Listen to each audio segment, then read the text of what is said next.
ആകെയുള്ള കരുത്തൊക്കെ എടുത്ത് സർവ്വകരുത്തും പ്രയോഗിച്ചുകൊണ്ട് തിരിച്ചടിക്കാനുള്ള ഒരു മാർഗം തന്നെയാണ് പാകിസ്ഥാനും അവലംബിച്ചിരിക്കുന്നത്.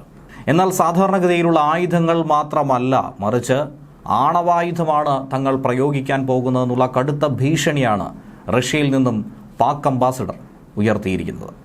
പാകിസ്ഥാൻ അങ്ങനെ ഭയപ്പെട്ടത് തന്നെയാണ് ഒരു ഭാഗത്ത് സംഭവിച്ചുകൊണ്ടിരിക്കുന്നത്. ഇപ്പുറത്ത് ഇന്ത്യയുടെ തിരിച്ചടി ഭയന്നുകൊണ്ട് ഓരോ ദിവസവും പല രീതിയിലുള്ള കൊലവിളികളായും ഭയപ്പെടുത്തലായും പാകിസ്ഥാൻ മുന്നോട്ട് വരികയാണ്. എന്നാൽ അതൊന്നും തന്നെ ഭീഷണിയായി ഇന്ത്യ ഇതുവരെയും നോക്കി കാണുന്നത് പോലുമില്ല. നിലവിളിയായിട്ട് തന്നെയാണ് ഇന്ത്യക്ക് കേൾക്കാനായി സാധിക്കുന്നത്. ഇന്ത്യക്കെതിരെ അങ്ങനെ പിന്നെയും ആണവായുധ ഭീഷണി മുഴക്കിയിരിക്കുകയാണ് പാകിസ്ഥാന്റെ സ്ഥാനപതി.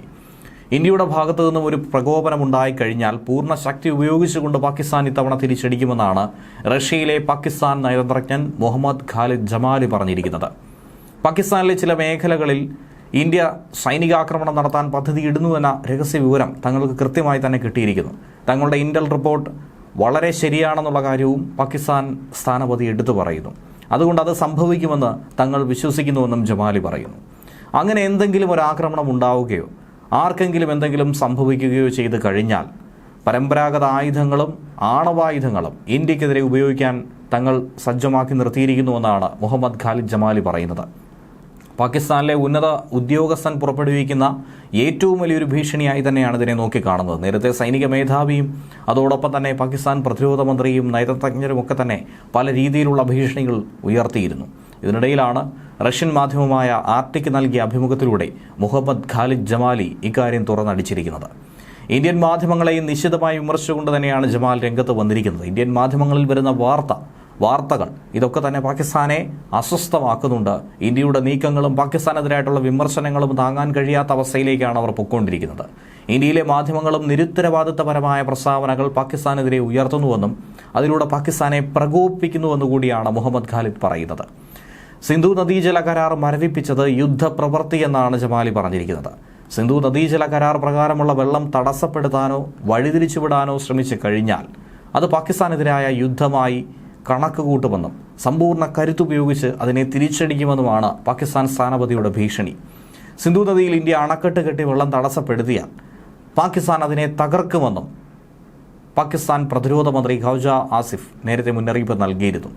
പഹൽഗാം ഭീകരാക്രമണങ്ങളുടെ പശ്ചാത്തലത്തിലാണ് പാകിസ്ഥാനിലെ 80% വരുന്ന കൃഷിഭൂമിയെ നനയ്ക്കുന്ന സിന്ധു നദീജല കരാറിനെ ഇന്ത്യ റദ്ദു ചെയ്യാൻ തീരുമാനിച്ചത്.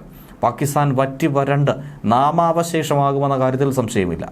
എന്നാൽ പാകിസ്ഥാന് അർഹതപ്പെട്ട വെള്ളം വഴിതിരിച്ചു വിട്ടാൽ അത് ആക്രമണമായി കണക്കാക്കുമെന്ന് പാകിസ്ഥാൻ പ്രതിരോധ മന്ത്രി ഒരു അഭിമുഖത്തിലൂടെ തന്നെ ഇന്ത്യക്കെതിരായിട്ടുള്ള ഒരു പോർ വിളിയായി അതിനെ എടുത്തുകാട്ടിയിരുന്നു. സിന്ധു നദിയിൽ അണക്കെട്ടുകൾ നിർമ്മിക്കാൻ ഇന്ത്യ നീക്കം നടത്തുമെന്നുള്ള അഭ്യൂഹങ്ങളും പരന്നിരുന്നു. എന്നാൽ അങ്ങനെ എന്തെങ്കിലും ഒരു നീക്കം ഇന്ത്യ നടത്തിയാൽ അതിനെന്തായിരിക്കും മറുപടി എന്നുള്ള ചോദ്യത്തിനാണ് ആസിഫ് ഇങ്ങനെ മറുപടി നൽകിയത്. തീർച്ചയായും അത് പാകിസ്ഥാനെതിരെയുള്ള ആക്രമണമായിരിക്കും. ഇന്ത്യ അത്തരമൊരു നിർമ്മിതിക്ക് മുതിർന്നാൽ പാകിസ്ഥാൻ അതിനെ തകർക്കുകയല്ലാതെ മറ്റൊന്നും തന്നെ ചെയ്യില്ല എന്നാണ് അദ്ദേഹം പറഞ്ഞത്. സിന്ധു നദീജല കരാർ അനുസരിച്ച് പാകിസ്ഥാൻ ഒരു തുള്ളി വെള്ളം കൊടുക്കില്ല എന്ന് ജൽശക്തി മന്ത്രി CR പട്ടേൽ കഴിഞ്ഞ ദിവസം വ്യക്തമാക്കിയിരുന്നു. പാകിസ്ഥാന്റെ പ്രകോപനപരമായ നീക്കങ്ങൾ, നിരന്തരമായിട്ടുള്ള ആക്രമണങ്ങൾ, ഇതിനൊക്കെയുള്ള വലിയ തിരിച്ചടിയായി തന്നെയാണ് അതിൻ്റെ തുടക്കമെന്നോണം തന്നെയാണ് ഈ നീക്കം നടത്തിയത്. സമീപഭാവിയിൽ സ്വീകരിക്കേണ്ട നടപടികൾ സ്വീകരിക്കാൻ നിയമപരവും സാങ്കേതികവുമായ കാര്യങ്ങൾ ഇന്ത്യ പരിശോധിച്ചു വരുന്നുണ്ട്. കരാർ മരവിപ്പിച്ചതോടെ വെള്ളം എന്ത് ചെയ്യണമെന്ന കാര്യത്തിൽ സ്വതന്ത്രമായ തീരുമാനം ഇനി ഇന്ത്യ കൈക്കൊള്ളും.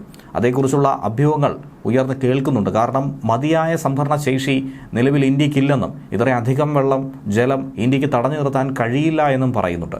നിലവിലുള്ള അണക്കെട്ടുകൾക്ക് അധിക ജലം സംഭരിക്കാനോ തടയാനോ കഴിയുന്ന അവസ്ഥയിലല്ല നിൽക്കുന്നത്. വെള്ളം തടയാനുള്ള ഏതൊരു നീക്കത്തെയും യുദ്ധപ്രവൃത്തിയായി കണക്കാക്കുമെന്ന് പാകിസ്ഥാൻ പ്രധാനമന്ത്രി ഷഹബാസ് ഷെരീഫും ഇക്കൂട്ടത്തിൽ തന്നെ പറഞ്ഞിരുന്നു. അപ്പോൾ വെള്ളം പിടിച്ചു നിർത്തുക എന്നുള്ളത് ഇന്ത്യയെ സംബന്ധിച്ച് ബുദ്ധിമുട്ടേറുന്ന ഒരു വിഷയം തന്നെയാണ്. ഒരുപക്ഷെ നേരത്തെ ചെയ്തതുപോലെ തന്നെ കുറച്ച് സമയം വെള്ളം തടഞ്ഞു നിർത്തുകയും പാകിസ്ഥാനെ വരൾച്ചയിലാക്കുകയും അതിനുശേഷം പാകിസ്ഥാനിൽ പ്രളയസമാനമായ സാഹചര്യം ഒരുക്കുന്ന രീതിയിൽ ഈ വെള്ളം മുഴുവൻ തുറന്നുവിടുന്ന ഒരു സാഹചര്യവും ഒരുപക്ഷെ സ്വീകരിച്ചേക്കും.